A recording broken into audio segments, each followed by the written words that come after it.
So I think there are three important issues that we have to focus on as Americans with our government that is going to impact our national security. Number one, as was stated by Dr. Sabah, allies in the Middle East are becoming the source of anti-American sentiment. When your strongest ally is beating up worshipers in the most holy of days for Muslims, in a holy mosque of Al-Aqsa, that's a problem.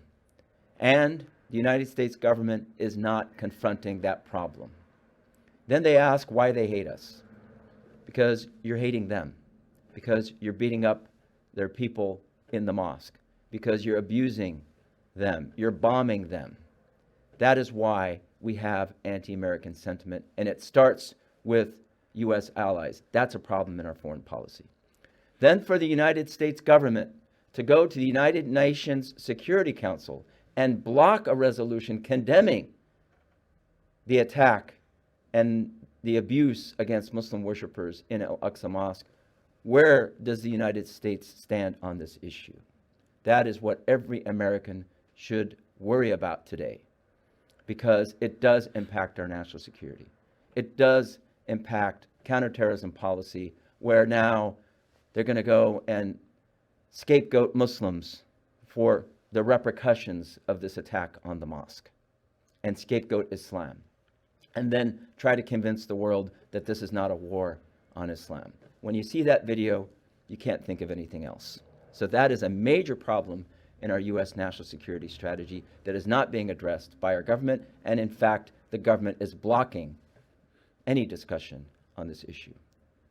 Number two, our government talks about religious freedom. We preach religious freedom to the rest of the world.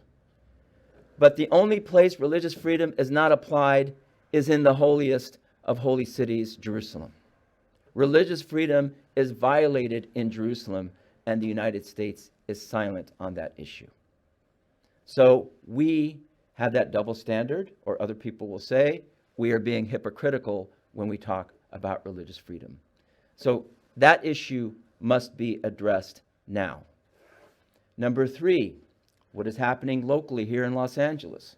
The LA City Council unanimously passed a resolution against anti-Semitism. We applaud the efforts against anti-Semitism. However, in the resolution, it equated criticism with the state of Israel, a foreign government, with anti-Semitism. So any actions that are being taken now can be considered a violation of a LA City resolution. There are going to be protests. Students are engaging in nonviolent protest and resistance against what Israel is doing. It's called BDS, Boycott, Divestment, and Sanctions. This is a nonviolent movement. Now, people in Washington, from Los Angeles, from all the cities of the United States, are trying to make BDS a criminal act. This is a violation of all the rights of Americans, because we were founded on the right to protest. We were founded on the right to dissent. We were founded to be patriotic, meaning that you have to make sure that when your government does something wrong, then there's going to be redress. So I worry for my country. As one of the founders said, my heart trembles for my country when I reflect that God is just. Thank you.